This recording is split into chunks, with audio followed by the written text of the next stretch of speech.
me see if you know it, Ross. 281-330. 8004. What up, man? Ross and Risky Thursday night. We didn't rehearse that. I put him on the spot, man. What up, my Nick Jones about to blow. Come on, I'm on that. Hey, I've been seeing Mike Jones. I think he's doing they got a series of interviews or an interview he did. I think with the Art of Dialogue. Is that it? Yeah. Shout out Mike Jones. Yeah, it's just good to see Mike Jones. He don't be out and about, so I was like, damn. That's shout out to Mike Jones, man. He's from the city. He held it down for the city. I can make an argument that real talk, he was the first one to really. I mean, I know Lil Flip was already out there, but I feel like, you know, I'm a South Side dude, and it's hard for me to say this because he a North Side cat. This one, the North Side, South Side was still a little shaky. But Mike Jones, yeah, I think he kind of took it like to the masses for real, for real. Before like Paul Wall and before Chameleon, really, you know what I'm saying? You know what I mean? From a total outsider, I mean, of course, I've been in Texas now, so I've seen how they love Zero and some of the other guys. Mm-hmm. But from an outsider, I'm talking about outside of Texas, yeah. It's Mike Jones. Like, there you go. Yeah. Every time I heard Mike Jones on the song, I like Mike Jones. Like, shit. Mike Jones got 4 solid ones that I don't know if some of them other Texas dudes not. I grew to love, you know, Bun and yeah, you know what I'm saying? I like that 25 lighters on my dresser and all that, you know what I'm saying? But I don't know, Mike Jones in Florida at least, but like before I ever went to Texas, oh yeah, you couldn't tell me Mike Jones wasn't the man. What? Yeah, we gotta have that I think I got that written down, so we gotta have that conversation because, and no disrespect to Mike Jones, but I think that like his influence outside of Texas is probably, that's what I'm saying. I think his influence right before, because I think his whole thing blew right before Paul Wall did like Drive Slow and all that, and maybe right before, I know it was before Riding Dirty. Bruh, back then they didn't want me. Now I'm hot. Hoes all on me. He said that line in 3-4 different songs. And I said every time he said that bar, it went off. I'm telling you, that's platinum in the hood right there. Back then they didn't want me. Now I'm hot. Hoes all on me. Like, that's one of them phrases where somebody can say back then they didn't want me, and then you ain't even got to talk. They just gonna come behind you. And Mike Jones, one and only. You can't clone me. You tapping in, man. Yeah, man. Mike Jones is one of the ones. So yeah, we got. I've been watching some of those. Some of that joints that Art, I think it's Art is putting out. So shout out to Mike Jones, man. It's good to see him moving and out here talking his talk, man. He deserves a little bit more props than he get, I think, in the city sometimes. The city look at Mike Jones, I think, a little different than everybody else outside of the city kind of look at Mike Jones. And I think Mike was in a position with like it's still to this day one of the best gimmicks in the history of hip hop. The whole phone number thing, you know what I'm saying? And saying his name all the time and repeating it. I said, you know what I'm saying? Like, the who? You know what I'm saying? Like, if you say who too many times, somebody gonna yell Mike Jones. Like, I remember I got a job and I had a manager, white dude. His name was Mike Jones. And so it's like the first, you know what I'm saying? It's like a new hire group is coming in. He coming in, he was like, he was like, you know, he introduced himself. He's like, my name is Mike Jones. And he paused. He was like, no one's gonna say it. And then somebody was like, who? He was like, Mike Jones, right? It was like, you know what I mean? Like, he was like, yeah. He was like, yeah, I found that out when I moved to Texas, right? So yeah, it's definitely dope. But let's get to Brodie, man. Let's celebrate Brodie tonight. We're gonna celebrate Mike on another night, man. Look, I don't think Brodie, aka Russell Westbrook, is being properly appreciated, Ross, in all this. I think people are saying some good things. Skip Bayless got right to it and started his hating. Skip Bayless, did you see what's like? He put out, Westbrook dropped that video basically saying he's retiring. Not 10 minutes after that video dropped, Skip Bayless was doing a live talking about why he wouldn't have him in the Hall of Fame. Like, Skip is insane, right? But Skip, I got to say this about Skip, Ross. When he makes a stand, he is going to go down with that take. So he's going down with the He don't mess with Westbrook like that. What they call it, take integrity. He got yeah. Yeah, that's weak. I didn't even see it, but just hearing that's whack. I think that's why people feel the way they feel about Skip these days. But Russ, like, I wasn't the biggest Russell Westbrook guy when he was active, but to not appreciate what he did and just like the effort he played with, he showed he had heart. Like, I remember when KD got traded to the Warriors, and that game when Russ and KD was going back to back, and even though you knew, okay, the Warriors are the better team, it was like just to see him going at KD, talking that noise, like I'm here. I remember that it was against the Lakers when Russ went and dunked it crazy off the turnover, and Kobe was just sitting there like, golly. I remember, shout out everybody want to be a Kobe fans. Like, Kobe, I remember when rookie Russ, or was it second year Russ, they played the Lakers in the playoffs, and the Lakers beat them, but Kobe said, nah, that kid gonna be a problem. Like, just the intensity he brought every night. That's my type of nigga. Like, you know, that's my type of guy. Yeah. So whether you know what I'm saying, like the shot choice gotta look crazy sometimes. You know what I'm saying? Like, Russ definitely gonna have his bloopers. But when you look at totality of like, just if you like some of these compilations that are coming out, you like, nah, this is not only one of the most athletic guys we've ever seen with our own two eyes, like just the competitive, like that's, I think if I had to use one word, just the competitiveness, that's really what sums up Russ. Like, I fuck with it. Yeah, I mean, you talk about, especially in a day and age now where we got this load management and we talking about our guys playing hard all the time, pause. Like, Russ is somebody who never cheated us as people who are watching these games, as somebody who was a fan and watching basketball. You would, like you said, you might not like his shot selection. You might not like, you know what I'm saying, some of the things he did on the court. That's fine. That's all open to interpretation. But you knew from an effort standpoint, you know what I mean, it was going to be no problems with Russ. Russ going to go out there every day over some, like what the game has gotten to now. Right. I'm taking those qualities right there. I'm taking all day. You and I, we don't hoop together. That we cut from that. Like, that's what I grew up admiring. That's the Allen Iverson, the Kobe. Facts. Everybody want to say those dudes, but that's what they don't have. You know what I'm saying? Yeah, it's that motor, bro. Like, every night, and listen, I can't forget that he gave us this right here. And I know some people didn't like it, but this is one of my favorites right here. Let's go. Hey.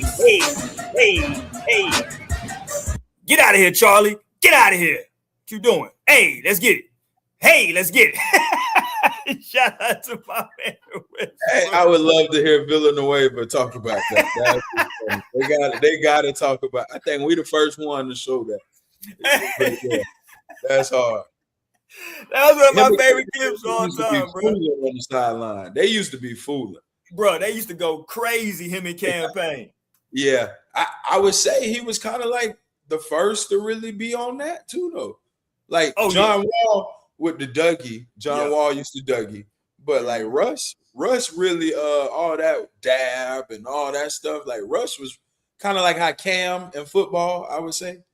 Yeah, Russ was right behind that and came through with a different type of like joy and having fun, and I'm dancing, but I'm still gonna compete. Like, even with Russ doing all that, we never thought he was a goofy. You know what I'm saying? Not Campaign. You know he's gonna run through the wall. Yeah. Not Campaign. Okay. You know what I'm saying? But Campaign could get a little beside himself sometimes. Exactly. He can get a little beside himself. And look, even on the way out, Westbrook gave us this right here a couple of years. What was this? 2 years ago? He gave us this one right here. His interaction with Wemby. Remember this? And Wemby.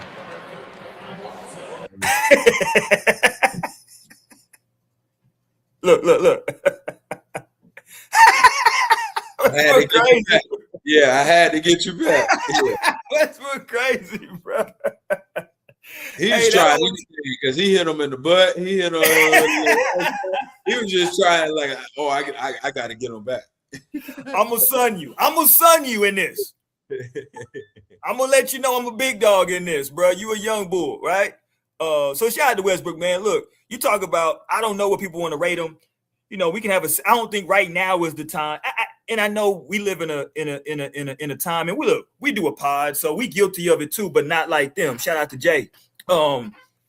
We you know, everybody wants to have a take that goes viral. Everybody wants to do this. I think, bro, this is a time right now. It's a time and a place to rank everybody and all that stuff. Right now, for me, man, let's just celebrate Brodie, right? He gave us 18 years. He didn't cheat us from his rookie year to his last year. He didn't, whether he was playing on a team that was a contender or he was playing on a team like Sacramento that had no chance, right? He gave you the same effort every night. When he's coming off the bench in Denver, right? He gave you the same, like he's gonna give you that effort. He's gonna play hard. He's gonna, you know what I mean? You can question some of his decision making. That's every basketball player, right? Nobody's perfect. But one thing with Westbrook, man, he's probably, if you talk about athletic point guards, it's probably who? It's Westbrook, it's D Rose. I would throw Steve Francis in there. Then y'all got to talk to, I mean, John Wall. I think John Wall's in that conversation as well. Other than those, like, is anybody, you know, I think those four I would probably have as the most like explosive athletic point guards. I could be missing somebody. Maybe I'm missing somebody younger. I would say Russ, D Rose. You got John Wall. I threw Francis in there. Steve Francis. Baron Davis. Baron Davis was definitely explosive. Yeah, I'm gonna say him and Derrick Rose kind of like. That's what I was gonna say, right? I think him and Derrick Rose are the 1 and the 2. You know what? I'm gonna give John Wall some props. I think John Wall has an argument in there because all three of them, those three are fast as hell with the basketball, just like straight line speed, and they all got bounce. See, but like I think of John Wall speed wise, but Derrick Rose's strength to be that size and Russell Westbrook being 6'4", cut up, strong as hell. I just like them two had the full everything. Like John Wall to me, if he would have had the muscles that them two had, you know what I'm saying? It's like pause, but like Russ. I give you this though. I know we talking about Brodie, but John Wall did win a dunk contest. The other two never even got in it. Hold on. You can't just poo-poo it. The other two never even got in it, Ross. Who you think got better in-game dunks? If we really I'm gonna surprise everybody. I think Westbrook has better in-game dunks, but I think D Rose, if we had to take like the top ones, D Rose has like the top 2 or 3 between those guys. But I think just like overall for their career, like Westbrook D Rose got better like dunks than Russ. Like if we ran the film, yeah. Russ. Listen, no. Here's what I'm saying. Like I know what you're saying. I think we're saying the same thing. I'm just taking it a step like further for D Rose because I'm saying I think if we put all their highlights on a table, I think D Rose might have like the best 2 highlights. But I think if we look at all of them, we're going to say Westbrook got, like, these are crazy. But I think, like, the top 2 is going to be, like, because that dunk on that D Rose got on off 2 feet. Where oh, my God, bro. Listen. Ross is one of the greatest dunks of all time, bro. Who's that? Yeah. Dragic? Yeah. Oh, it's so nasty, bro. Put that thing behind his head. Lord have mercy. It's one of the Russ. But, like, the thing about Westbrook, though, Ross, all of his dunks are power. It's all thunder. It ain't no rim grazing. It ain't no finesse. I've never even seen him like do anything. I've never seen like no windmills. I've never seen like I'm just going straight to the rim, attacking Ross, and I'm finna tear the rim down. Trying to take that mug off. Yeah. You dig? I'm pulling the rim down. Like I don't think we've ever seen a point guard with that type of dunking mentality. Like, that's something that's reserved for, like, power forwards. You know what I'm saying? Like, we saw that from, like, Sean Kemp, Daryl Dawkins, you know what I'm saying? Like, those type of cats. Hey, I don't know. We might have to show this right here. I don't know. What you got? Russell Westbrook got some crazy in game. I agree. I'm agreeing with you. I think if we talking about who has the better in game, I think it's Westbrook. I'm just saying if we just like had to rank them all, I think that like D Rose might have like number 1 and number 2. I think all the rest are probably Westbrook after that though. Yeah. But I just think that like that's one of my favorite. But yeah, no, Westbrook is tearing the rim down when he goes to the goal, bro. Yeah, he's ridiculous. Like it's all speed. Here's the thing about Westbrook. And you like me and Ross, our friendship came from going to the gym and hooping, you know what I'm saying, playing basketball, and then being like, okay, yeah, I'm just gonna be on his team every time because I don't know how the rest of these cats hooping, right? Exactly. So you know my style of game. Like I'm an old head anyway, but like I'm an old school, I'm a point guard, right? And so because of that, I was always kind of very critical about Westbrook.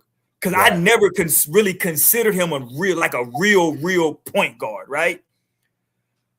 But god dang, one thing you can't say is that, bro, like Westbrook coming at you full speed downhill is a scary sight, bro. Scary sight. That's scary.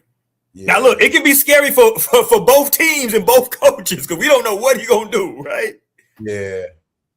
We don't know what decision he's gonna make. But I would tell people downhill Russell Westbrook might be the scariest. Like, but behind LeBron James, downhill Russell Westbrook might have been your second scariest. Like, people forget who really got Steven Adams paid. Westbrook really got Steven Adams paid, bro. Yeah. Because yes, Steven Adams was grabbing rebounds and all that, but Westbrook was really just spoon feeding him dunks for like 8 to 10 points a game. Yeah. You know what I'm saying? He was really spoon feed. He was doing all the work and then just here. You know what I'm saying? Dropping it behind him. Yeah, like I would like to see what bucket Steven Adams got that didn't come off of Russell Westbrook. Like, yeah. You feel me? Yeah, right, yeah.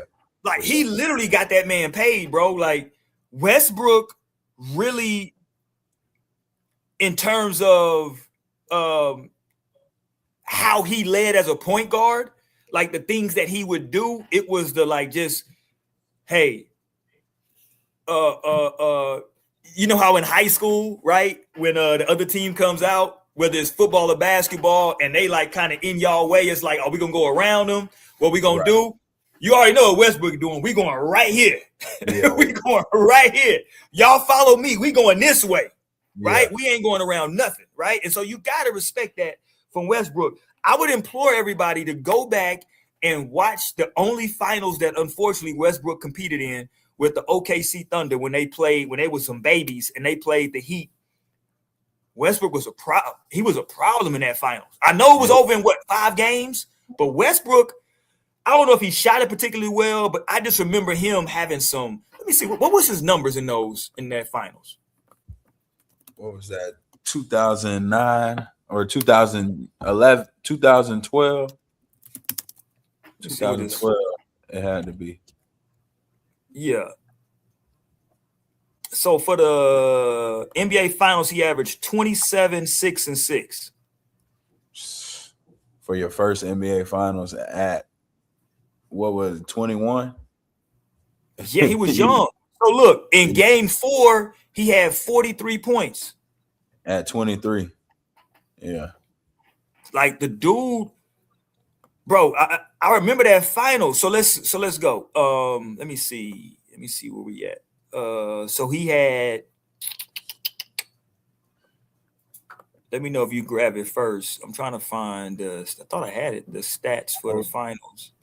Oh, I got it. Oh, there we go. Okay, I got it. He went 27. So the first 2 games, he gets 27. So the first game, he goes his first NBA Finals game, Ross, as a baby. He goes 27, 8, and 11. Against the Heatles. Yeah. 27, 8, and 11. The second game, Ross, game 2, he goes 27, 8, and 7. Both of those games were at home in OKC, right? So then game 3. Say it again. You're going to make me hate. You're going to make me hate on him. Don't do that. Don't do that. Game 3 in Miami, he has a bad game, well, a down game, 19, 5, and 4. But game 4 in Miami, 43, 7, and 5. I mean, you got to respect 43, 7, and 5, Ross. We ain't respecting that. All right, you ready? Go ahead. When I look at these field goal attempts, it's a little crazy in the finals. It's a little crazy. I don't know. Like if we're gonna call it what it is, and shout out Russ, we're not hating on Russ. But if we're gonna call it what it is, in that finals, man, that was the first time where we like, hold on, he needs to slow down a little bit. So that first game, he had 27, but he's 10 or 24. You got KD had 36, 12 or 20. They win that first game. It was okay. You look at those other games, man, he was jacking. You know what I'm saying?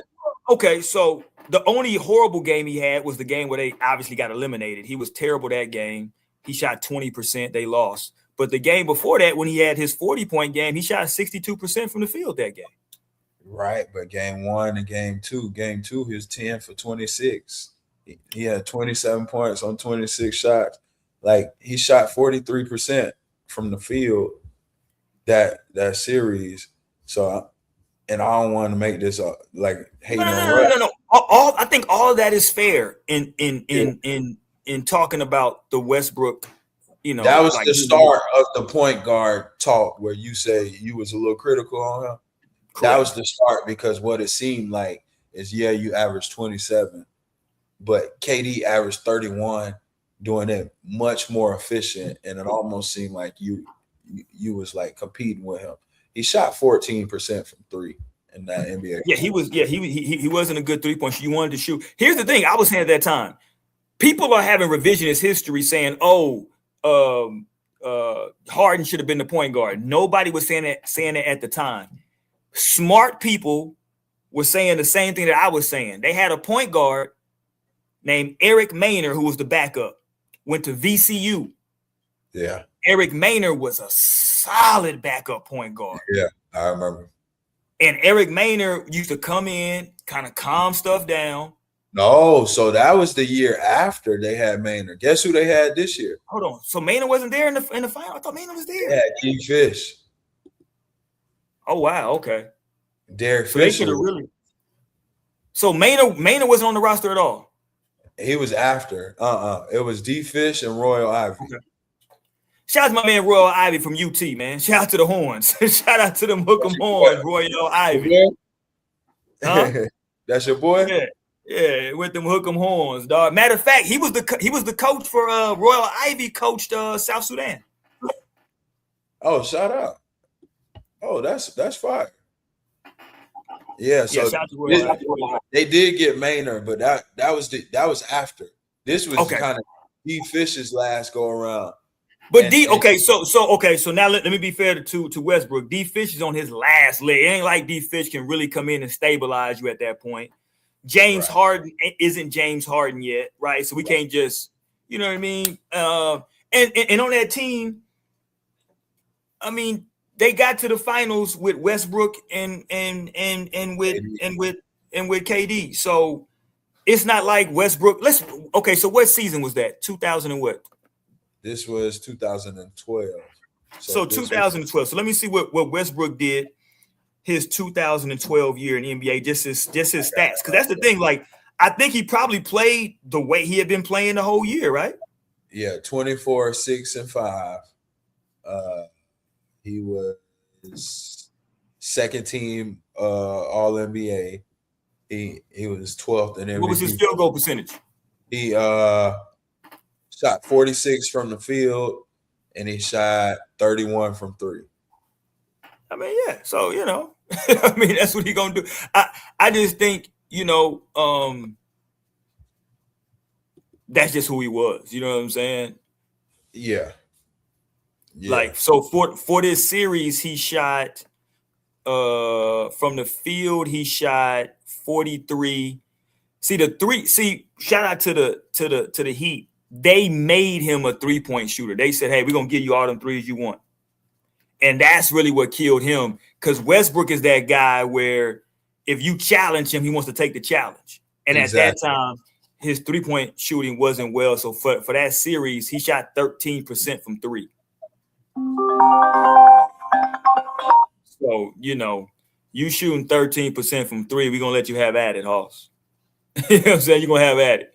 And shout out to him, because he didn't shoot a lot of threes, right? Especially compared to how they shoot them now. So the first game, he was 0 for 4. Game 2, 2 for 6. Game 3, 1 for 4. Game 4, 0 for 3. And game 5, 0 for 5.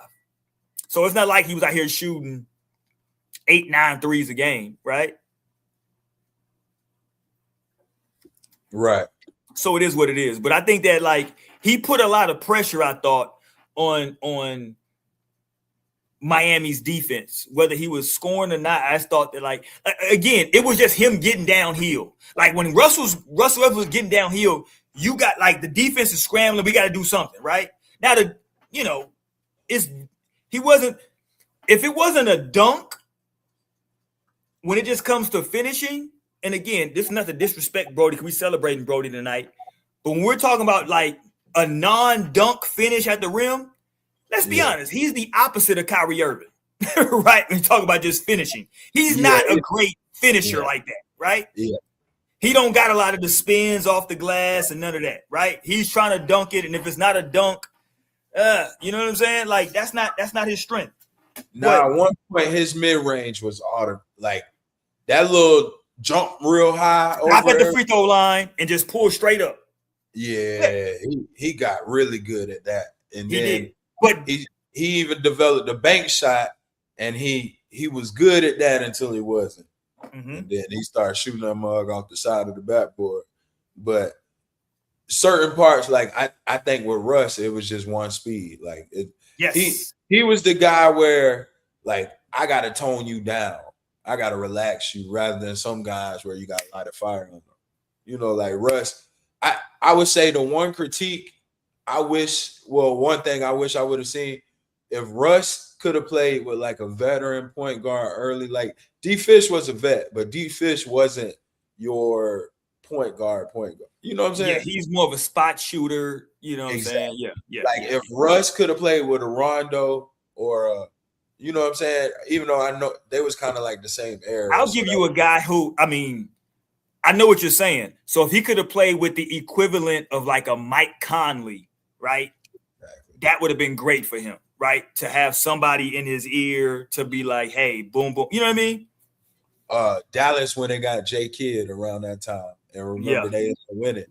If OKC could have got an old J Kidd or an old Chauncey or, just somebody. Yeah.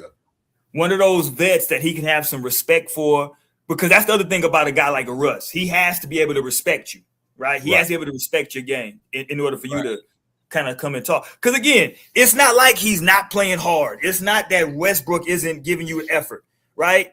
Like, let's run it down for Westbrook, Ross. You talk about Westbrook, you're talking about he's got an MVP, right? He's one of very few point guards to have an NBA regular season MVP award. He's a 9-time All-Star.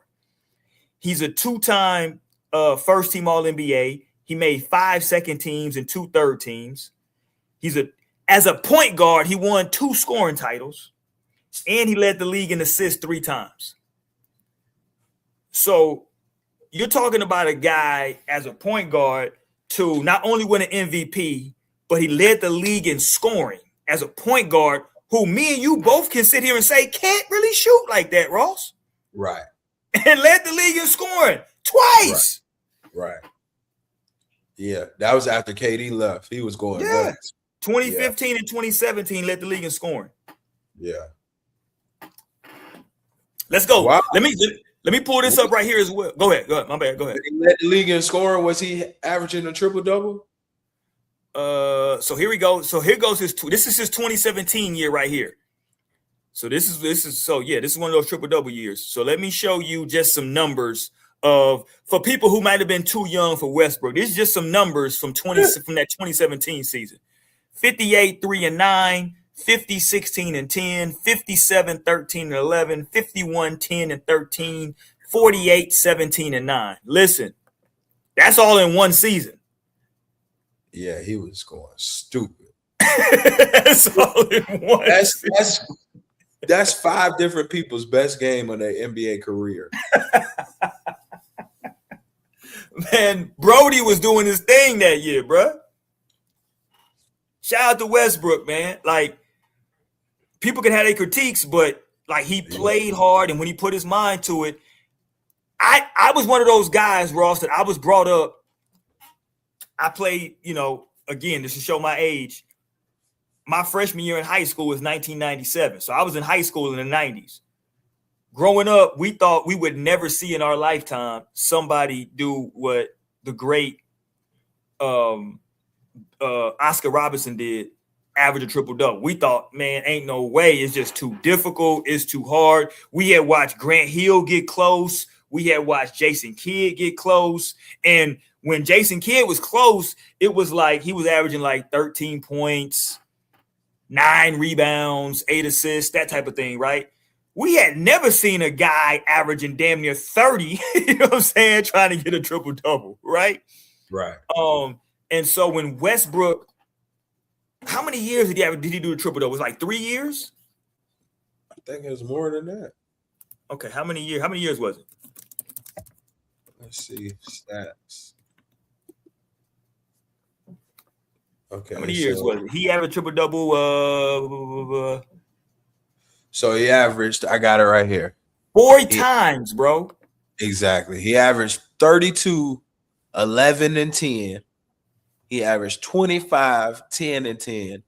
He averaged 23, 11 and 11. He averaged 22, 12 and 12. Come on.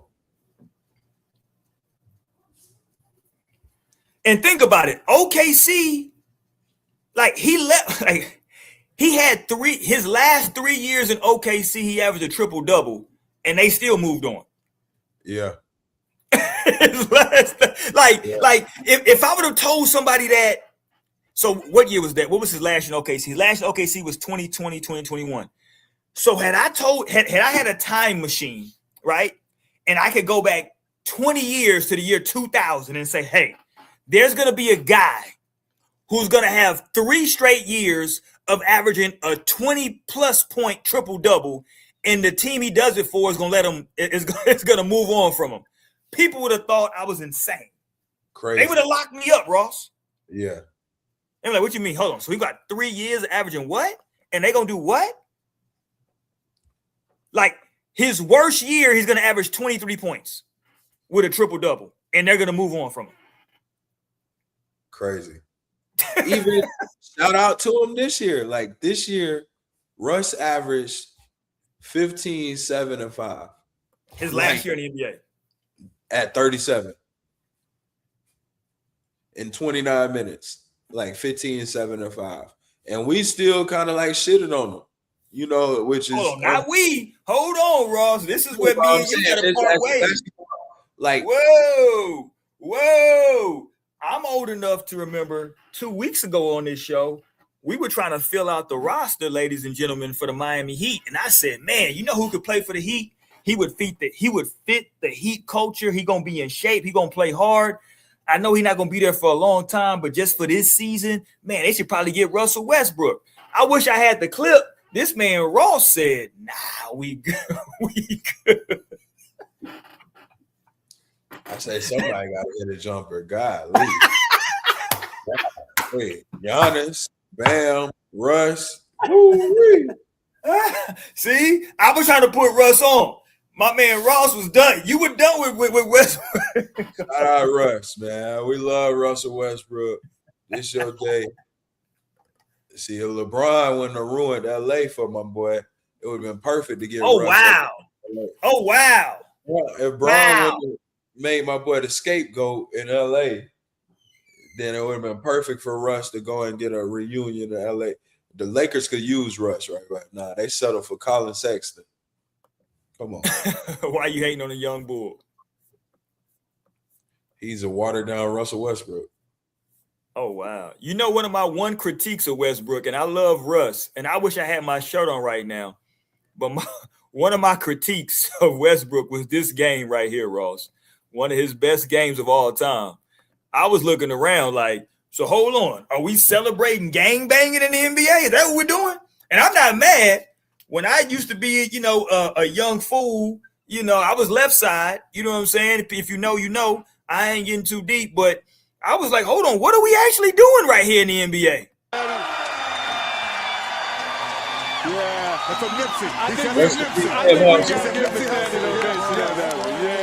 we said that's for his guy. You know, hold on.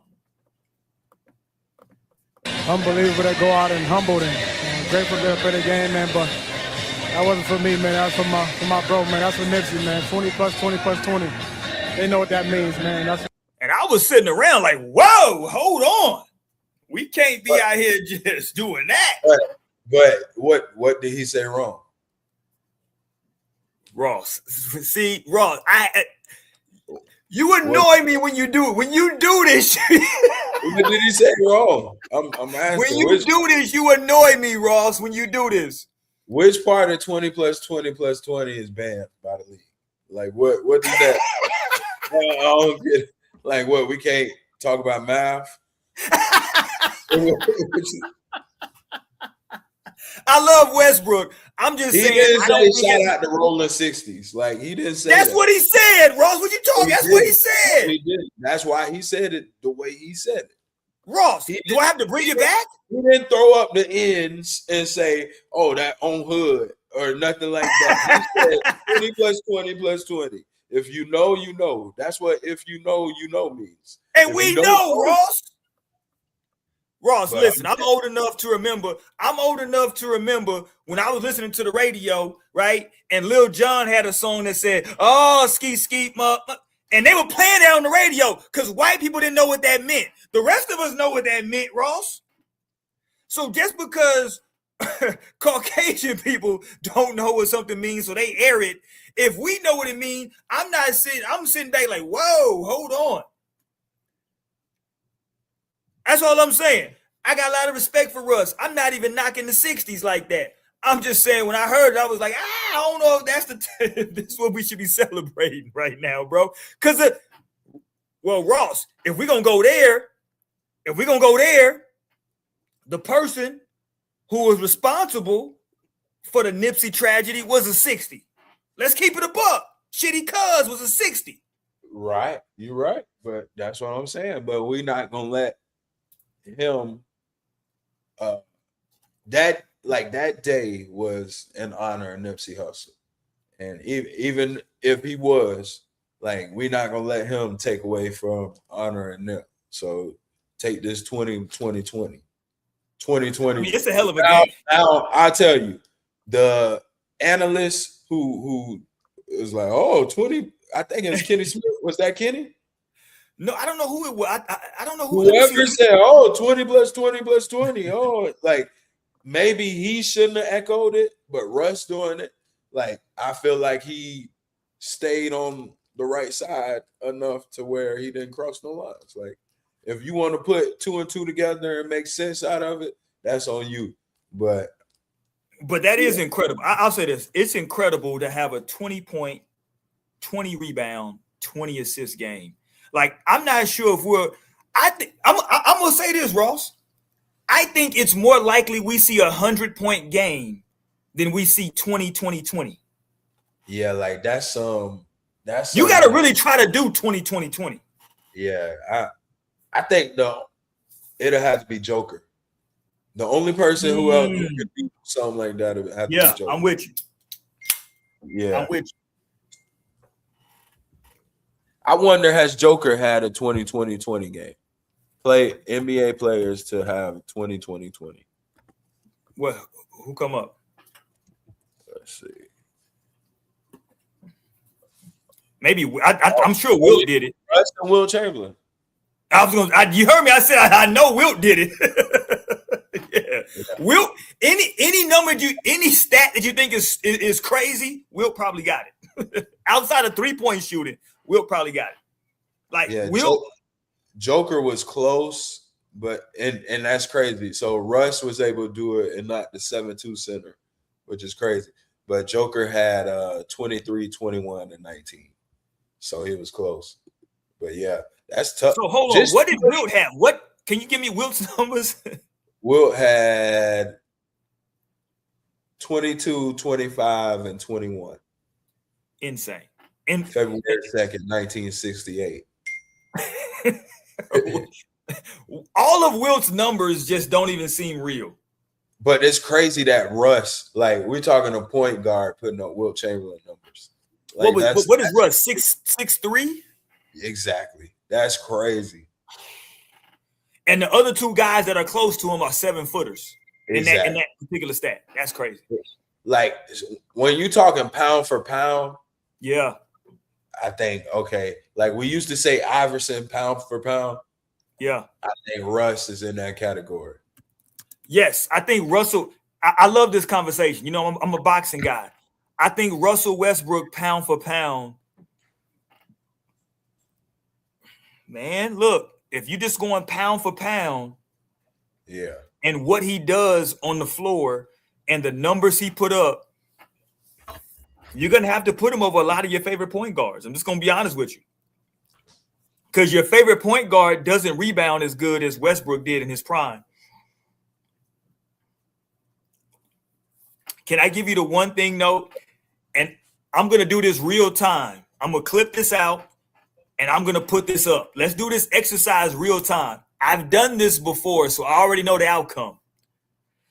Can you go to so what's the first year Westbrook started averaging a triple-double, Ross? Oh, I love this exercise, ladies and gentlemen. This is going to be beautiful. And I love Russell Westbrook, but this is just to demonstrate a point right here about I already how know stats work. No, this ain't no hate. This is just how stats work. Go ahead. So what's the first year of triple-double? 2017. Okay, 2017. So can you look at before 2017? Can you tell me all of his free throw percentages pre-2017? Free throw? Yes, free from the free throw line. What did he shoot pre-2017? Let's see. From the free throw line. Okay, all together, if you average no. Just give me each year. That's fine. Okay. 82, 78, 84, 82, 80, 83, 83, 81. So he's basically about an 80%, or let's say 82% free throw shooter, right? Would you agree with that? 81, let's call it 81, 81% free throw shooter, right? So Ross just gave us all of his free throw percentages prior to the first year that Westbrook averaged a triple-double. And I love Westbrook. But this is going to talk about right here how the effort and the hustle in terms of trying to get those extra rebounds, get those extra assists, how that wear and tear did him. Now, tell me now all of his free throw percentages from that year moving forward. So he was basically like an 81, 82% free throw shooter, right? Facts. Now let's go. 2017 on down. Let's go. You're right. So 85, 2017. After that, it was 74, 66, 76, 66, 67, 66, 66, 66, 68, 66, 70. That makes no sense. It makes no sense how it went you from can being 80% free throw shooter to being in the 60s because he was fighting to get rebounds. There you go. So now you're tired Yeah. I remember watching him. I remember thinking, and it was like I didn't even know the stats, but I was just like, all of a sudden he became a bad free throw shooter. I was like, Westbrook's never been a bad free throw shooter. And I remember just like going back to try to figure out, like, I was like, hold on, he's always been a great free. I'm like, he was in the 80s. And I was like, oh, wow. After he started doing this triple-double thing, the free throws went down.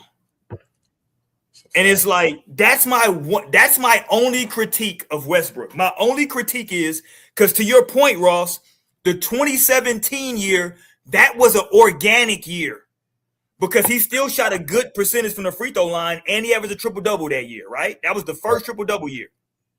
So that particular year is the year that he's like, I'm on a mission. I'm going to, you know what I'm saying? I'm just playing, you know what I'm saying? That was an organic year, 2017. Right. Everything after 2017, he's hunting. He's stealing rebounds from his bigs. He's trying to get assists when he can score. You know what I'm saying? Like, that's my only small critique of Westbrook, is that it seems like post 2017, he unlocked the formula for getting a triple-double. He's like, oh, this is all I got to do. But nobody ever talked about what came as a byproduct. What came as a byproduct of him getting those triple-doubles was his free throw percentage lack, because he's exhausted now when he goes to the free throw line. Yeah, he got no legs, and he's exhausted. To go from an 81, 82% free throw shooter to the 60s, that's insane, bro. It was like falling off a cliff. It's a big drop off for sure. Like, no one's ever done that in the NBA. I would challenge anybody to show me somebody who, for like, what was it, like 6 years, 7 years, was shooting in the 80s, and then all of a sudden is in the 60s. Yeah. For the remainder of his career, he's in the 60s now. That doesn't even make sense. Yeah, that is crazy. You're right on that. Yeah, that's crazy. It's the most amazing stat I've ever seen in any sport ever. That particular stat. Yeah. That's why I told you to look it up. Because I did the whole homework on this years ago. I was like, this is insane, bro. I didn't know it was that much of a fall. It's the craziest stat ever, bro. Like, we've never seen that before, bro. Go from the 80s to the 60s is crazy. Typically, somebody would get better at shooting free throws as you get older. But that's a small critique of Russ. I love Russell Westbrook as a competitor, though, man. Like, if I'm on a team, Westbrook can get, if you tell me, hey, you got Russell Westbrook as your point guard, I'm fine with that, bro, because I know what he's going to give me. I know that he's not going to cheat me. We can question everything else, but he's not going to cheat me. Let me get to this real quick, because this is probably my favorite Westbrook clip of all time, because he gave me an all-time great right here, Ross. We still talk about this to this day. Shout out to Deontay Wilder. Where it go? I got it. Hold on. Let me find it. This one right here. You remember this, Ross? Here we go. Did you guys lose this game, or did the Jazz win this one? What? Bro, what are you talking about, man? Bro, I'm out, man. That nigga's tripping. I love that right there. See, to me, that's pushing it more than the 2020. But shout out Russ, because that was fire. Bruh, he was like, what? Hey, one more time. That's my favorite Westbrook of all time. Yeah, for sure. What? Bro, what are you talking about, man? Bro, I'm out, man. That nigga's tripping.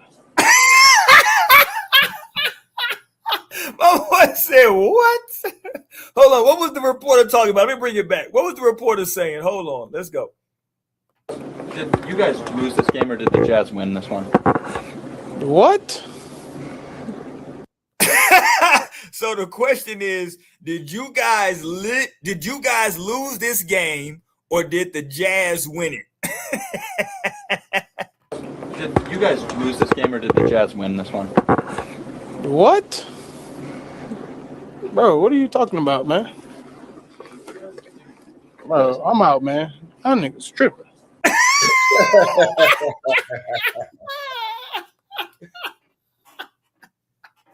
Yeah, that's fine. Y'all niggas tripping. Hey, what you talking about, bro? Y'all niggas tripping. Like asking me this stupid shit. I Really love asking it. this bullshit right now. We just lost. What? Man, y'all niggas tripping. Yeah, you really asking me this right now? That was Oh, fun. okay. So before we move on, Ross, if you were to sum it up, I'm not asking you to do it in a word, in a sentence. Just give me if if a young bull comes up to you and say, "Yo, tell me about Russell Westbrook." Like, what would you say if they say, like, "Yo, tell me how was Russell Westbrook?" What you say? It's a lot of make believe dogs. He was a dog. He was a dog. Like he was a real dog.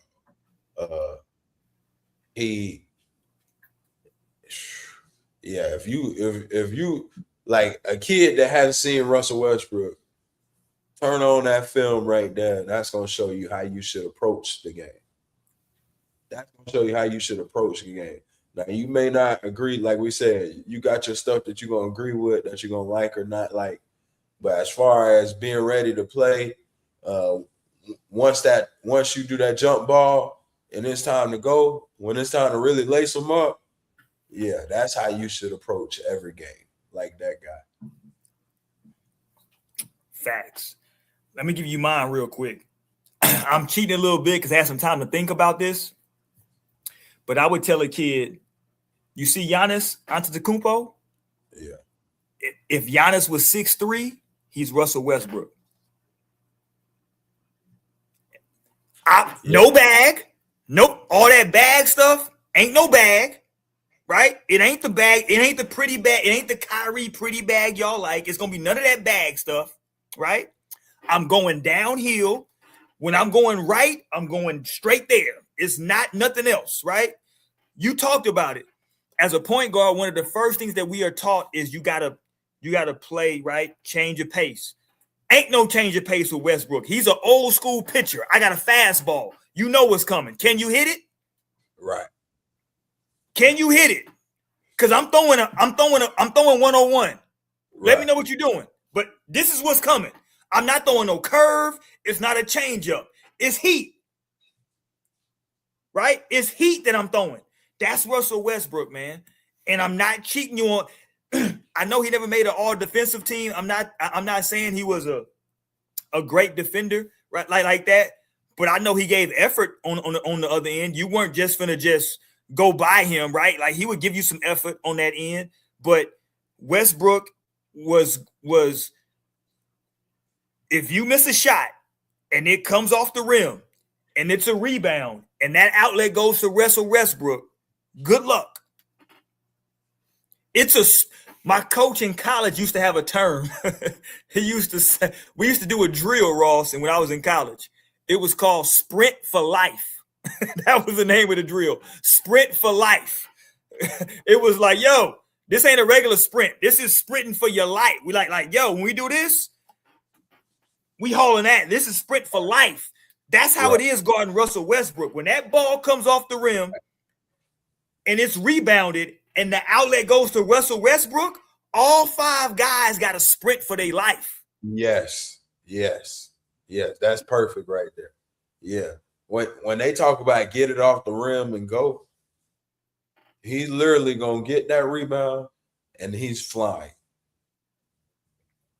Yeah. Listen, this is where playing in college multiple years, we got robbed of seeing multiple years of Russell Westbrook, right? And what's my man's name? They played at UCLA. It was him and Flalo. He was No. Kevin Love. Yeah. This is where, man, we could have seen multiple years of Kevin Love and Russell Westbrook in college would have been insane. Just the outlet passes alone for like 3 years would have been insane. You know they lost to us. You feel me? They were babies though, bro. They were babies. They were both freshmen, right? Let me see. I'm trying. They were both freshmen. Let me see. And Westbrook wasn't even starting. My man's was starting. Pause. What's my dude's name that was starting? Dark skin. Drew Holiday? No, not Drew Holiday. Oh, Collison. Collison was starting. There you go. Yeah. Yeah. Yeah. So 08, UCLA. Yep, Darren Collison. They had Mute. Mabuta, yeah. Yeah. K-Love, Russ, Collison, Mute. Yeah. K-Love and Russell both freshmen, right? Am I tripping? K-Love was a freshman. Russ was a sophomore that year. Okay, so Russ came out after his sophomore year. Yeah. Got you. Okay. So again, Russ never even started in college. Okay, yeah. Aflalo was the year prior. Yeah. Russ didn't even start. The fact that Russell Westbrook never even started in college and he went top 5, right? What was he? Let's see. Russ. Was he top 5? Yeah. He was pick like 4, I think. 4. Russell Westbrook was a top 4 pick as a sophomore out of UCLA who had never started. That's how good he was. So that's crazy because Mute and Darren Collison was in that draft and Russ was picked over them. Even he was picked the pick over K-Love and never started. That's crazy. That's crazy. So hold on. Break this down. Say that one more time, bro. Let's slow down and let's say this again. So the year that Russell Westbrook was drafted 4th overall, tell us who he got picked over that was on his own team. K-Love was the next pick, number 5. Mute was a 2nd round pick, and Darren Collison got picked after him. Him and Darren Collison were picked at the same position as a point guard. Collison was the point guard, was the starter, and Westbrook came off the bench. Yeah, Collison went back to college and came out the next year and was the 21st pick. And look, I got a lot of love. I think Darren Collison was a solid, I think he was just a solid NBA point guard. He wasn't great. He was just a solid, if you pick Darren Collison up, he was going to get some solid point guard play as a backup. Yeah. But the fact that, and this is why OKC is so good at drafting. Right. Because the fact that they saw Russell Westbrook, worked him out and said, yeah, we got to go with him. Yeah. They ain't even go with Kevin Love. They went with him.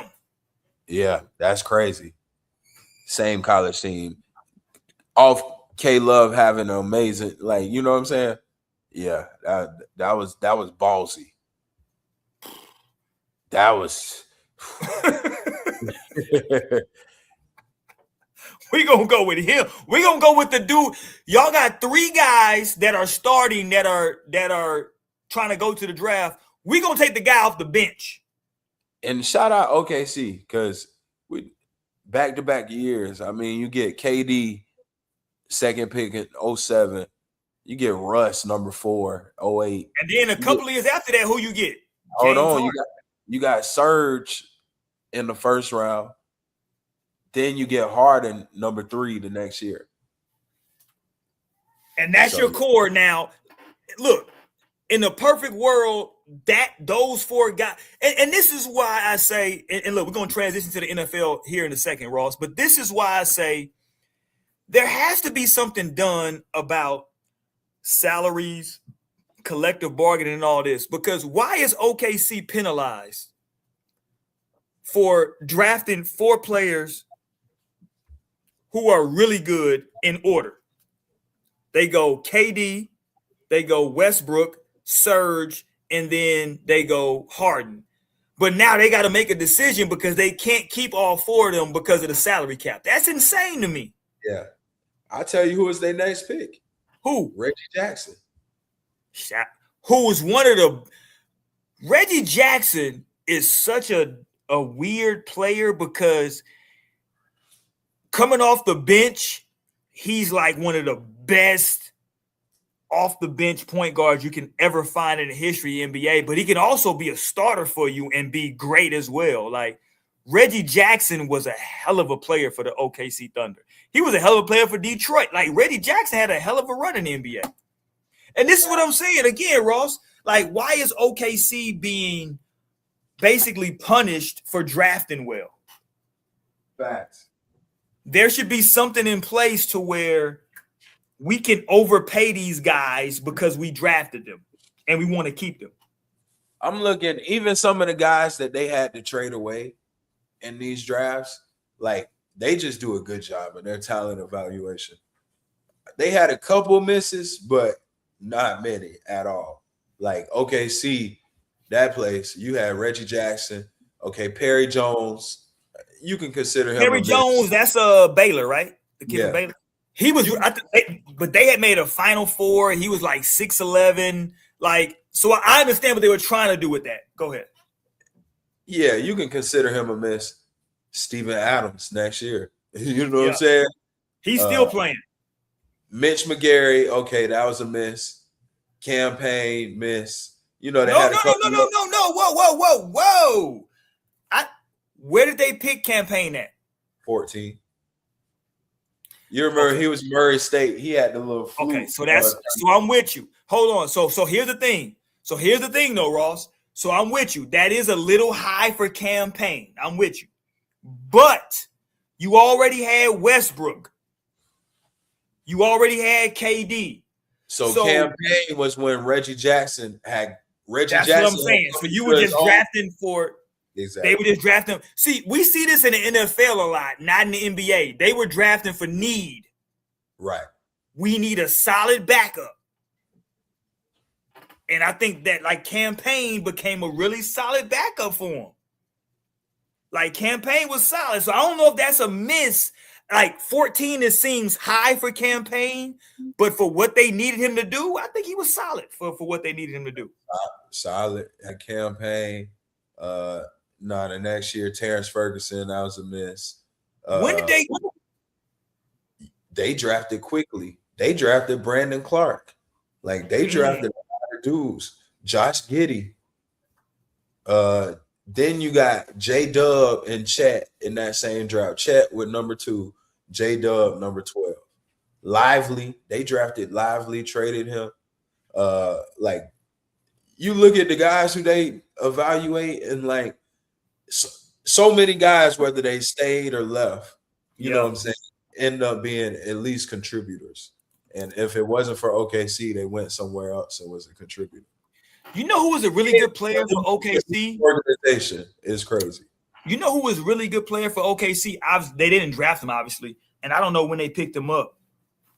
But I thought Dion Waiters was a really good fit for OKC. When did he play there? He played with Russ and KD for a little while. Remember, he was a really good fit with them, right? Waiters, they were for some reason. But they was a problem on 2K when they had Dion Waiters. Yeah. Waiters was 14, 15, and 15, 16. 2 years. So he played 2 years? Averaged 13, kind of like two-man. I think Waiters and KD was homies. But he got in some trouble, or it was something. Something that happened, right? Yeah. Yeah. Really dude. Waiters was that dude. No, Dion Waiters could flat out hoop, bro. Yeah. Like Dion Waiters is one of those guys where you say like, where like people that like knew him growing up would be like, okay, he didn't reach his potential, but trust me, he's a monk. Like you don't want right now, 2026. If he shows up at any court, you don't want no smoke with Dion Waiters. Oh, what? Shoot, in China, Dion Waiters going crazy. You don't want no smoke with Dion Waiters, bro. Yeah, Dion Waiters giving you whatever you want. He giving you that business. Yeah, that's Big East days. So my boy at Cincy played against Waiters, and I remember. Oh, okay, there you go. Yeah, I remember all the hype. Waiters was really a bucket for real. Like he came in freshman year going crazy. Waiters was really like that. Well, you talk about Deion Waiters. Like Deion Waiters was one of those rare guys who is like a. He didn't start. But I'm saying like he was like one of those guys who had like even in high school really had an NBA body. Pause. Right? Like he was already like, you know what I'm saying? Like I remember going back to UCLA with Westbrook. What's my dude name? Is it Shabazz Muhammad? What's his name? Shabazz Muhammad. Yeah. Remember? He was like what, like 6'4", 6'5", right? Yeah. Left hand. He was nice. Minnesota draft. Yeah. He was a problem in high school. Like that's what I tell people. I try to tell these kids in high school right now. Sometimes you got these guys in high school that like there's nobody in high school that's good. It's only gonna be maybe one or two teams that Shabazz Muhammad was gonna play in high school that can guard him. Like who can guard that, bro? Lefty, 6'5". What was he going in high school? 215, 220? He was ridiculous. I remember Shabazz Muhammad. I used to like him. Let's see. Shabazz like he was just like in high school, bro. You had no answers for nothing like that. 6'6", 225. You got no answers for that, bro. In high school with a handle, handle, Ross. Yeah, and he shot 38 from 3, so he could shoot too. Stop. Yeah, you got no team in no regular high school team has an answer for that. Yeah, no. Like you don't got no answer for that, bro. Yeah. So you get some of these guys who just are, you just got to say, okay, we're gonna tip out, we're gonna guard everybody else and see what happens tonight, right? We're gonna lock up everybody else because we know he gonna do what he do. And that's what you get with some of these guys. But let's go. Let's talk some NFL real quick, Ross. Before we get up. No, before we get to the NFL, hold on. Let's not go to the NFL yet. Let's talk about the young bulls who get the NIL. Let's talk NIL first. Can we talk about LSU? Because I'm not saying this is coming from Jaden Daniels specifically, but his team, right? Whether that's his mom or whoever it is, has definitely made this a thing now. And so it is what it is because it's a thing now, right? It's come out, Ross, that Jaden Daniels is now upset with LSU because not only have they not retired his number 5, but there's an incoming freshman who's now wearing number 5, and he has asked now for LSU to remove his name, image, and likeness from all LSU information because he feels that he is being disrespected. What say you, Ross? I think he's being disrespected. Okay. I think like him being a Heisman Trophy winner so recently. Right. Let's see how many years. What was that? 3 years ago? Let's see, Jaden. No more than 5 for a fact. I think that's 2023. So we're going into 2026, 2027 season. So you talking 3 years ago. You talking a guy who came in, even though that last coaching staff and that whole little tenure you want to forget. Like the bright spot about LSU is Jaden Daniels. Like, and he went nuts. He won the Heisman. And now 3 years later, you got Lane Kiffin, who's a new coach, who I think that might play a little bit of part of it. Like Lane Kiffin. That's the biggest part of it, Ross. Like, he ain't really worried about that. And you did it against us. You know what I'm saying? Right. I'm not honoring none of that. Yeah, that's weak for LSU.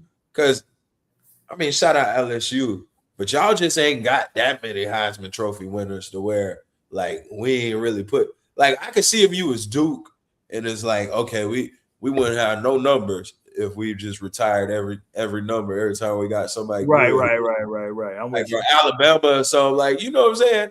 Like, yeah. LSU, I'm an SEC guy, but outside of, Joe Burrow, number 9, I would say number 7. Mm-hmm. Like, what other numbers are we really like? Yeah, Jaden, nobody should, even if you don't want to retire it fully, 3 years later, you can't have an incoming freshman like rocking the number. Nah, that's disrespectful. Now, I do think it's a little petty to say don't use none of my image and likeness. Right. That's a little petty. But and so that's what I'm saying. If we're talking about the number 5 at LSU, right? That's what we're talking about. Because he won the Heisman, Ross, right? You said it. He won the Heisman. We would have to talk to LSU and figure out what their standard is, right? Now, I agree with. So I would say this, because I think that you were alluding to this, Ross. If you win the Heisman, right? Let's talk about it. I think that in college football, right? Let's just keep it a buck. If you win the Heisman, that jersey number, if it's not, should be retired. Heisman Trophy. Right? So can we both agree that, like, if you win the Heisman, your jersey should be retired? But I'll keep it real. Okay. I'm a diehard Gator fan. I hate seeing dudes wearing 15. They gave it to Anthony Richardson. They give it to guys who ain't even as touted as him. So, but like, as you mentioned, though, I think that, like, the Gators, I hate it. But I think the Gators have a different. I think that, like, maybe y'all have so many. LSU got a lot of players that go to the NFL as well. So I guess it's up to the individual school, and this is why, like, as a school and this is where, like, the athletic directors come into play. Because, and shout out to Deion Sanders, right? I'm gonna shout out to Prime over at Colorado right here, because he made an executive decision that the moment that his son Shador and the moment that what's my boy name? Travis Hunter went to the NFL. Yeah. We retiring their jerseys. Yeah. Right. He did it right away. Like, Deion retired Travis and Shador jerseys right away. We're not even gonna play these weird games. We're gonna get it up out of here, right?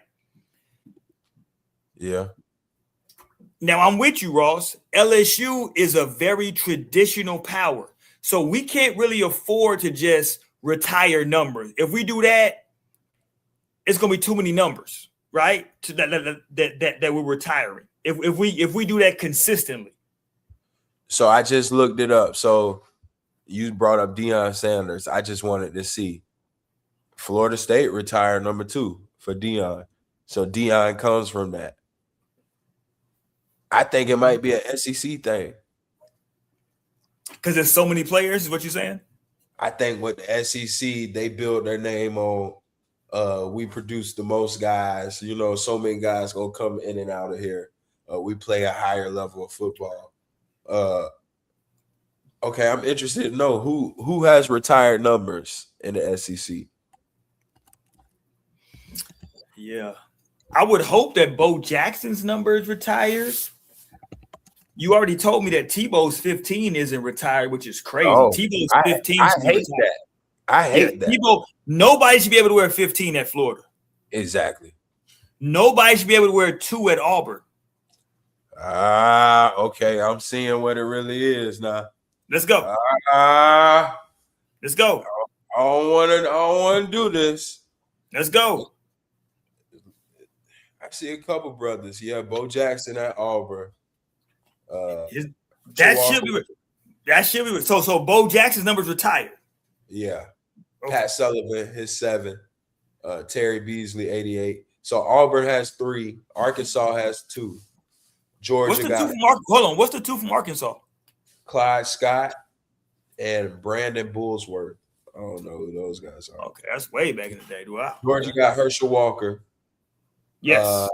Kentucky got quite a few. They don't give us their names. That was probably before integration. Herschel Walker, though, should definitely be retired. South Carolina got Sterling Sharp. Yes. Archie Manning, Ole Miss. Kellen Winslow, Missouri. Yes. Peyton, Tennessee. Yes. Reggie White, Tennessee. Yes. A&M, John David Crow. I don't know who that is. Not familiar with his game. Yeah, that's really it. So when you're looking at it, yeah, LSU, they don't retire people numbers. Alabama, they don't retire people numbers. Florida, we don't retire people numbers. I So think what you have to do in order in the SEC to get your number retired is to be a beast in the SEC and then to be a Hall of Famer in the NFL. I think if you do that, then we'll go ahead and retire that number. oh, okay. Let's see. You see what I'm LSU saying? who Because I don't know. Because so for example, Emmitt Smith played at Florida. I don't know if he was a beast enough at Florida. He's a Hall of Famer, obviously, in the NFL. But was he a beast enough at Florida to get his number retired? Who? Emmitt Smith. See, I like being a Florida fan. Yeah, I would want Emmitt Smith. Yeah, 22. See, I feel like that's the number that should probably be retired at Florida is Emmitt Smith. Exactly. Yeah. Yeah, And Emmitt 15, Smith's number. 15? Come on, bro. No. 15. Like they got a whole plaque on campus of this man's speech. 15 should definitely be retired. No, what's crazy is you know how when you go to buy a college jersey before the NIL, you couldn't get the names on the back. You Right. remember that? So Yes. they would just give you the generic number 1 jersey. Right. And with Florida, we had the generic 15 jerseys, and Tebow never made $1. But it was like 15 became synonymous with Florida football. Like it's crazy. I'm gonna give you a comp. At the University of Texas, you know what jersey they handed out? Which one? That number 10 of Vince Young. That Vince Young number 10 keep getting handed out. Is it retired? Can somebody wear number 10 at I don't Texas? know. That's a good question. Is it? Let me pull that up. See, Pull it if up. Texas ain't got Vince Young, that's kind of crazy. I think they definitely got Earl Campbell retired. I would think 34 got to be retired, don't it?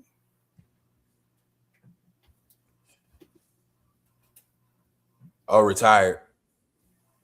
Yeah, you got to retire that 10, bro. Yeah. I would think Vince Young, Earl Campbell, and Ricky Waters numbers got to be. Oh, hold on. Vince Young, Earl Campbell. No, because I think no. Hold on, time out. Because I think. Hold on. Don't hold on. I think Cedric Benson, didn't he wear the same? I think Cedric. What number did Cedric Benson wear? Rest in peace, Cedric Benson. Cedric Benson was an animal. Cedric Benson in high school, Ross, was Derrick Henry before Derrick Henry in high school. Nah, that's crazy. Derrick Henry in high school, that was around my time. I'm telling you, that's who Cedric Benson was in high. He was built the same. He was like that. That's how he was in high school. Like he was unbelievable. Okay. Derrick Henry at Yulee. This is crazy because I remember this. From 09 to 2012, he broke the all-time national high school career. He ran for 12,000 yards, 153 touchdowns. Crazy. And he averaged 252 yards a game. Yeah, that's insane, actually. Derrick Henry was going nuts. And that's in Florida where you'd have seen all the talent come through. There's 253 yards a game. So I'm okay. So let me give you this stat from Cedric Benson. Okay. Because Cedric Benson in Texas, in the state of Texas, at the time, 5A was it was no 6A. So 5A was the top football you can play. So in 5A football, Ross, Cedric Benson won 3 straight state championships. I'm just going to give you his state title numbers. So in state championship games, he had 15 touchdowns in state games. That's just in state finals games. He had 15 touchdowns. Like Cedric Benson, Yeah, he was going nuts. he had 15 touchdowns. I remember Benson. Benson, what ended up happening to him? Oh, he No, passed not away. not. Unfortunately. I'm saying like But in the he league. kind of What- faded. He went to the Bears. It really didn't pop off over there for the Bears like that, right? Yeah, And he kind of just, I remember him though. I no, remember. Cedric Benson was nice, bro, coming out of college. Cedric Benson was a monster coming out of college. Oh, he played for Green Bay too. Yeah, He finished up with Green Bay, I think. yeah, okay. He didn't play very long in the NFL, though. Yeah, he played 8 years? Yeah, he didn't play very long. He got hurt, had some injuries. Yeah, he had 3,000 yard years. Yeah, he didn't play very long, bro. Like, he was one of those guys that just, I don't know, maybe he got ran into the ground as like a young player, you know what I'm saying? Like young in football. So I don't know, you know what I'm saying, We how that gotta went. talk on that. It's a big debate going on where I'm from about Little League football and really what it's doing. Like I know Florida is similar to Texas. Right. And they got the kids hitting at a young age. And 7, 8 years old, we already padding up. We going live. It's from out here in Orlando, where I'm from. With that going on, they got opened a lot of people's eyes, even though we don't know if that's all the way connected to football. You just it's a lot of conversations about what's been going on with the Little League. You can have a lot of incidents out here, people betting on the games, getting in fights. It's just youth football. I think there's a conversation to be had. I think it's dead and it should be kind of taken away from the culture. I think youth football puts a wear and tear on their bodies. I'm all against youth football. So when you say youth football, what age are you talking about? I don't think you should be playing tackle football in middle school. Until middle school. Yeah, so like out here, I know the bigger cities, y'all's middle schools got football teams, right? Yes. So out here, we got youth football where you play for the city or you play the Pop Warner until you get to high school. So all the way from rookies to so y'all don't have junior high middle school football. No. Oh, got you. You got to play. Okay, got you. Okay, I see what you're saying. Now, some of the junior, senior high schools will have that, and if you're good enough, you'll play JV as an 8th grader or whatever.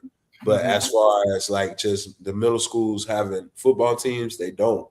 So like, you're being raised in this youth football league where you starting at rookies and going all the way up. And like, I got some homies who coach, man, they hitting. You know what I'm saying? Them kids out there hitting for real. Like it's real. They betting on the games, people getting shot. It's like crazy. You know what I'm saying? I got this wild ass cut on my arm right here. Hold on, let me see. Yeah. That cut right there, that's from 8th grade. Dude, that was from 8th grade football. That's great. That's some 8th grade football right there. So in Texas, right, at the junior high level, you can start playing football for your junior high school, 7th and 7th. You can't play in 6th grade, but 7th and 8th grade, you can play. They got 7th grade football, 8th grade football. And so you can play. I play, growing up, when you're in junior high, everybody in junior high who's anything plays every sport. So I played basketball, football, ran track, you know what I'm saying, the whole 9 yards. I was 8th grade athlete of the year in my junior high. I played receiver. I got deep a couple times, you know what I'm saying? I used to have the record at one of those stadiums for the longest touchdown. I used to get deep, pause, but I wasn't running across. See, this is an older time though, Ross. This is in the early 90s. I wasn't running across no middle, right? Ain't no middle for me. Hey, I'm gonna hit you with an in and up, with an out and up. You know what I'm saying? I'm turning that thing upfield. Yeah, I ain't doing all that. I ain't doing none of that. But I'm with you though, because like I got a nephew now that plays football. He runs track and all that. And I'm like very concerned because he's what we would call back in the day a slot back. Today he plays running back and receiver. Back in my day, he would just be like a slot back. He would be back in my day, my nephew would be Percy Harvin. Oh, okay. Right? To where you can put him out in the slot or you can put him behind the quarterback. But whenever he touched the ball, he's the threat to go like every time. Yeah, that's what my nephew is, right? Like he's that on every team he plays on in football. He's the one that like any touch he can get there. So he plays kind of that position, which he's a little like he's getting to that time where like all of a sudden he's in 6th grade now, and so you got some 6th graders that get that growth spurt and some that don't. And so he's still average to below average size for his age. You know what I'm saying? And so he got the speed because my sister ran track her whole life. She played college basketball, all that. Her husband, he played college football. He used to be on the so my brother-in-law, his 4x1 team in high school had the Texas 4x1 record for like 20 years. So like he was a speed, like he was like that, right? Like he was like that in track. You know what I'm saying? Like they had the 4x1 relay record. Like I only for the record, Ross, I'm gonna put this out there. For the record, I only respect track records from Florida and Texas. I don't respect nobody else's track. I'm telling you, no disrespect to Cali, but I only respect track numbers from Texas and Florida. That's it. It's different. Yeah, it's different. You feel me? You do. Hold on. Did you see my young bull in the under 20 from San Antonio? No. Oh, you ain't see young bull in the U20 from San Antonio tearing everybody ass up, one gold? No. You tripping, my boy. Hold on. He from out here. Matter of fact, he in the same district as our young bulls that we used to that we rock with. Hold on. Oh, okay. Yeah, he went to, I forgot what school he went to. Damn it, I can't remember what school he went to. Tate Taylor is his name. What school did Tate Taylor go to?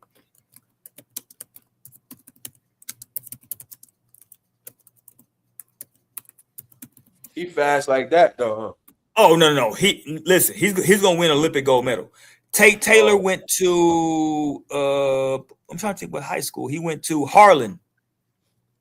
Oh, Harlan. Okay. He went to Harlan High School. He didn't run track his senior year in high school because he was competing. So he like legally couldn't even run in high school his senior year. Okay, I don't know if I can ask this. Is he a brother? Yeah. Okay. I mean, you know. I mean, come on, you already know. You already know. He ran what did he just run? He ran so he won the 100 and the 200. So in the 100, he won the U20. So that's the under 20, right? Right. He won the gold medal with a 9.94 in the 100. In the 200, he won the gold medal with a 19.83. Oh yeah, he flying from San Antonio. Shout out to my boy, man. I had to put on. Everybody from Houston mad at me right now. They say I'm repping too hard for the tone. Yeah, you be tripping. Hey, I see how they pull it up on niggas in Houston now. First of all, I ain't Charleston. Change your tone about the H now. You can, we better see you with a CJ Stroud jersey this year. Oh, I won't be wearing that. I don't like the way he walked up to camp. The way he walked up to camp, I won't be wearing that. We better see you with a KD jersey, Stroud jersey, something now. No, sir.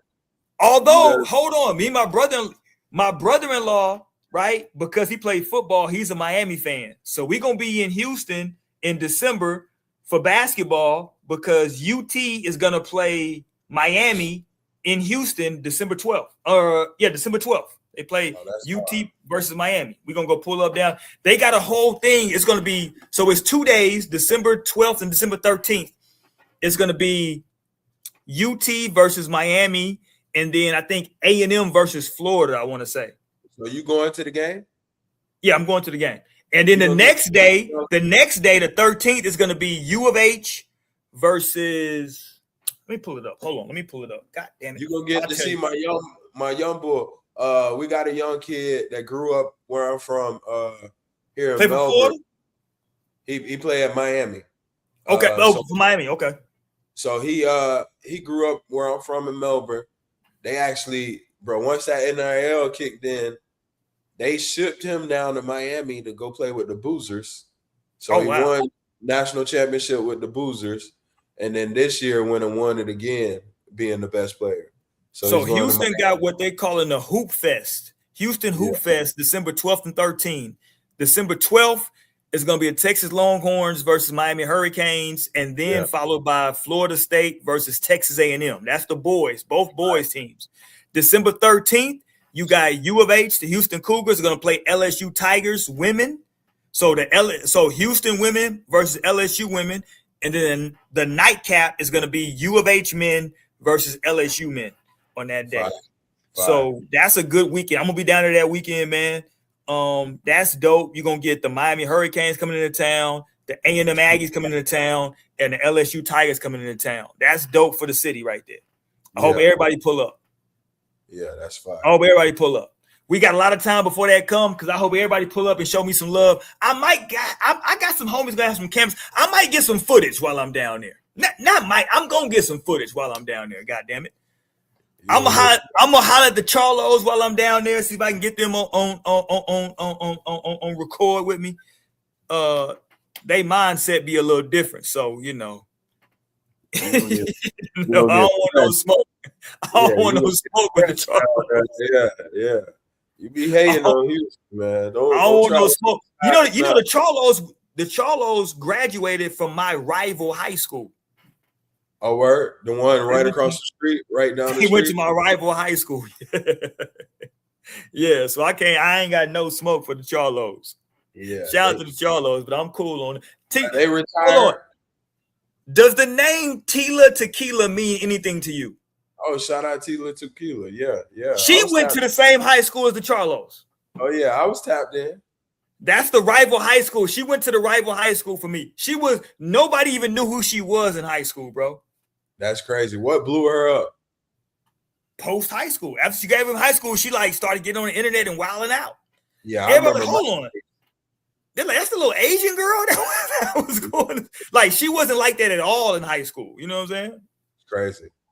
So yeah, Tila, and if I recall right, she started dating, I want to say Sean Merriman, right? Something like that, yeah. Yeah, shout out to Sean Merriman. I think he might have put hands on her. No disrespect, but you know, I'm not celebrating that, but I'm just saying, you know. Lights out. Lights out, niggas. Yeah, all that. All that. Okay, let's go, Ross. Can we get into this real quick, man? NFL preseason has kicked off. I feel like it's been a little quiet, Ross. NFL, like leading up to the season. I know NFL is still king. I know once the season kicks off, it's gonna be crazy. But am I tripping, or has it been a bit quiet? It's been a bit quiet on the creek, as Sauce. What's Saucy Santana at? It's been quiet on the creek, Ross, for NFL. We ain't in that algorithm. We ain't in that.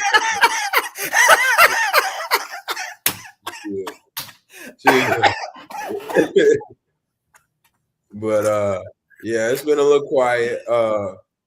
We had the Hall of Fame game. What was that, like a week and a half ago? So you know, and then now you're getting week one, which I would have thought with Mendoza playing and some of the storylines, I would have thought it would have been a little bit more noise.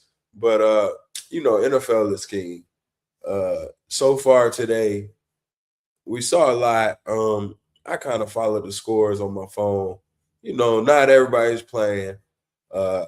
Anthony Richardson throws a pick first drive. After the pick, he finished 11 of 14. So he got it together, 145 yards. He got it together. Gardner Minshew in Arizona, I would say probably out of everybody, he had the best game. 14 to 16, 101 yards. Mendoza didn't look bad to me. Mendoza and Kirk Cousins shared time. Mendoza didn't look bad. 10 to 16, 97 yards, touchdown. He only got sacked once. Mendoza looked all right. I wasn't watching the game. I kind of been seeing the highlights on the TV. Didn't look terrible though. He looks poised, like like how he looked in college. So that was impressive. Outside of that, I ain't really see nobody too amazing. Trey Lance played a lot for the Chargers. They won, but his numbers weren't crazy. Week one of the preseason, not to expect nothing too crazy. Yeah, it was good though. A little welcome to football. I'm excited for football season though. I tell you that. I'm ready to watch some damn football. I'm looking. So the Colts and the Patriots tied. You got the Colts and the Patriots. They tied. Richardson, like I said, he bounced back. Tommy DeVito. They love DeVito. He played pretty good for the Patriots. 13 to 22, 138 yards with a touchdown. He played pretty good. With the Colts, Anthony Richardson now running the ball. We know what he does running the ball. So he had 6 carries, 53 yards, touchdown. So it's like that's the thing with Richardson with the Colts. They lean on him so much in the run game as well that he'll always have an opportunity to kind of show what he got. Me personally, I just would like to see him somewhere else. Let's see.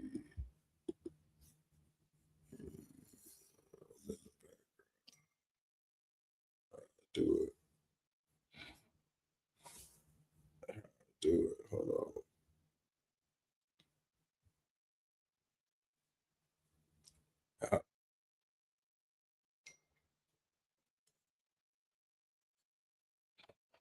See, let's get him back in here.